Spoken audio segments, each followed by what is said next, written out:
Hi guys, मैं सगुन Agarwal school of education में आपका फिर से स्वागत करता हूं। तो गाइस, आज हम इस वीडियो में जानेंगे कि इफ़ एल्स स्टेटमेंट क्या है और ये कैसे काम करता है, इसका फ्लो डायग्राम क्या है और इसका जावा में प्रोग्राम किस तरीके से बनाया जाता है। तो ठीक है गाइस, स्टार्ट करते हैं।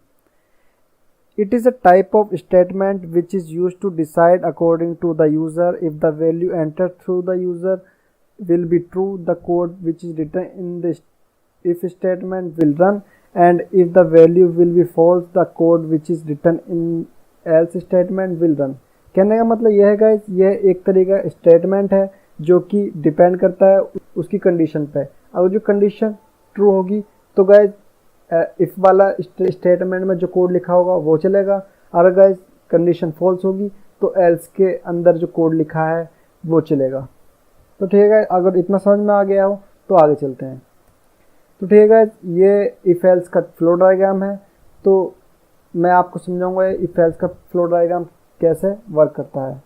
तो ठीक है, यहाँ से इफ एल्स का प्रोग्राम स्टार्ट होता है, जहाँ मैंने लिख रखा है स्टार्ट, और फिर आती है कंडीशन चेक करने के बाद अगर जो कंडीशन ट्रू हुई तो कोड 1 चलेगा जो कि इफ़ के अंदर लिखा होता है। अगर कंडीशन फॉल्स हुई तो कोड 2 चलेगा जो कि एल्स में लिखा होता है। और इनमें से कोई सा भी कोड चलने के बाद तुम्हारा इफ़ और एल्स का स्टेटमेंट ख़त्म हो जाएगा। तो ठीक है, आगे चलते हैं। तो गाइज, ये सिंटैक्स है इफ़ और एल्स स्टेटमेंट का, जो कि इस तरीके से लिखा जाता है। इफ़ के अंदर हम कंडीशन देते हैं जो कि होती है ट्रू और फॉल्स, जो कि वेरिएबल, कैरेक्टर, स्ट्रिंग कुछ भी हो सकती है।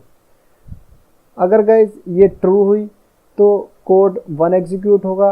अगर गाइज ये कंडीशन फॉल्स हुई तो कोड 2 एग्जीक्यूट होगा।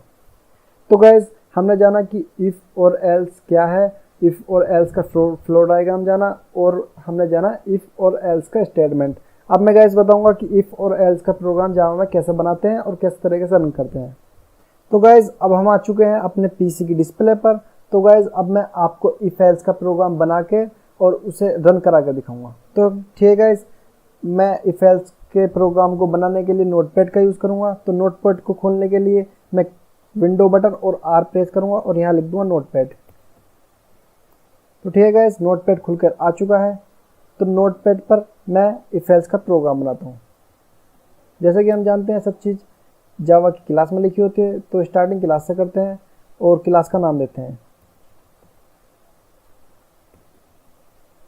तो गाइस, मैंने यहाँ पर क्लास का नाम दे दिया हेलो वर्ल्ड और क्लास की बॉडी बना दी। अब यहाँ पर दूसरी चीज़ लिखते हैं जो होता है मेन फंक्शन,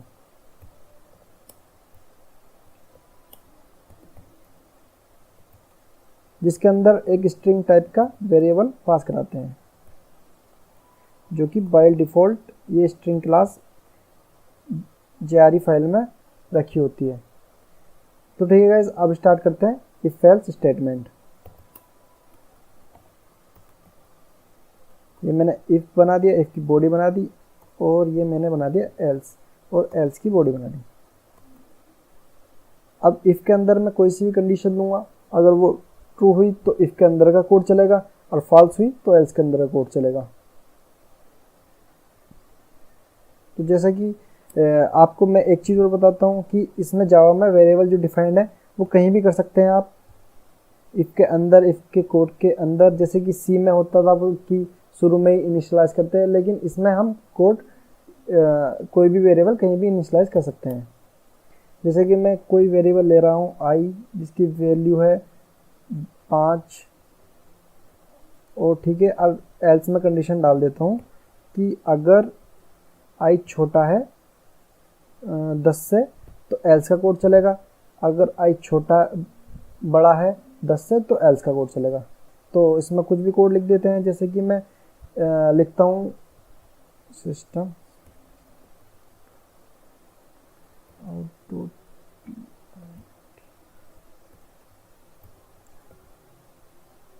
IM in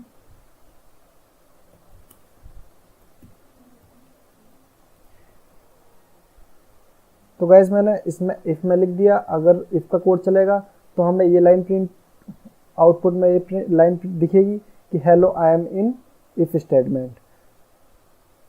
अगर गाइस ये एल्स का कोड चला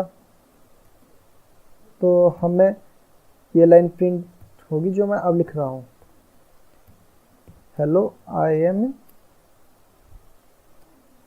एल्स स्टेटमेंट।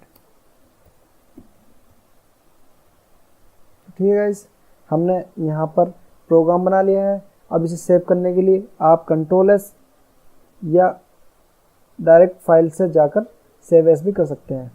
तो ये पूछ रहा है आपको कहाँ सेव करना है, तो मैं डेस्कटॉप पर क्लिक करता हूँ और यहाँ पर डाल देता हूँ फाइल का नेम। फाइल का नेम हमेशा वही डालें जो आपकी क्लास का नेम है। अगर जो आप नहीं डालेंगे तो कोई दिक्कत नहीं, अब जब आप प्रोग्राम को रन करेंगे तो वहाँ पर आपको कंपाइल वाली कमांड में वो नाम डालना पड़ेगा जो फाइल का नाम है, और रन वाली कमांड में वो नाम डालना पड़ेगा जो आपका क्लास का नाम है। तो मैं यहाँ पर गाइस फाइल का नाम वही डाल देता हूँ जो कि क्लास का नाम है, और जो .java एक्सटेंशन से सेव कर देता हूँ। तो गाइस हमारा प्रोग्राम सेव हो चुका है। तो अब मैं आपको रन करा के दिखाता हूँ। रन करने के लिए मैं खोलता हूँ CMD। ये CMD खुल कर आ चुका है।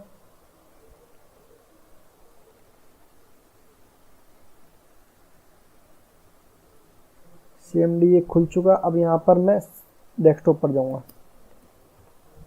डेस्कटॉप के लिए डेस्कटॉप पर जाने के लिए मैंने कमांड बताई थी CD स्पेस डेस्कटॉप। तो ये जैसे ये देख रहे हैं आप, हम डेस्कटॉप पर पहुँच गए हैं। अब यहाँ पर हम कंपाइल वाली कमांड डालेंगे जो कि थी जावा सी, और फाइल का नेम जो था हमारा hello world .java। तो गाइस कोई दिक्कत नहीं, कोई एरर नहीं आई। अब हम यहाँ पर डालते हैं रन वाला कमांड, जावा स्पेस क्लास का नाम जो था hello world।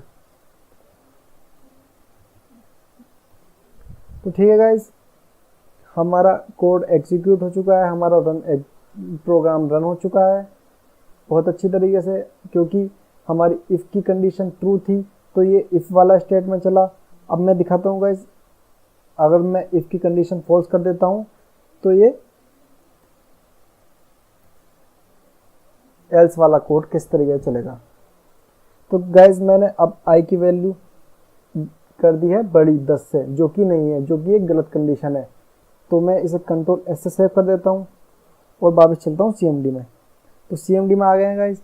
दोबारा से हम कोड को, ये देख रहे हैं गाइस पहले से ही डेस्कटॉप में है, तो हम दोबारा से कोड को कंपाइल कराते हैं। कंपाइल करने के लिए वो कमांड आपको बताई थी, जावा सी, फाइल का नेम .java। तो सक्सेसफुली गाइस कंपाइल हो चुका है। तो अब मैं आपको रन करके दिखाता हूँ। रन वाली कमांड जावा स्पेस क्लास का नेम।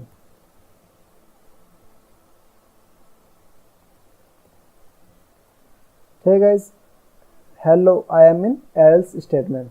तो गाइस यहाँ पर एल्स का प्रोग्राम सक्सेसफुली रन और कंपाइल हो चुका है। मैंने दोनों आपको कंडीशन बताई। अगर इफ़ का अंदर जो कंडीशन है वो ट्रू हुई तो कोड कैसे चलेगा, और इफ़ के अंदर कंडीशन जो हुई वो फॉल्स हुई तो एल्स का कोड चलेगा। तो ठीक है गाइस, अगर आपको वीडियो पसंद आई हो और आपको कुछ भी समझ में आया तो वीडियो कर दो लाइक और चैनल को कर दो सब्सक्राइब। Thank you guys.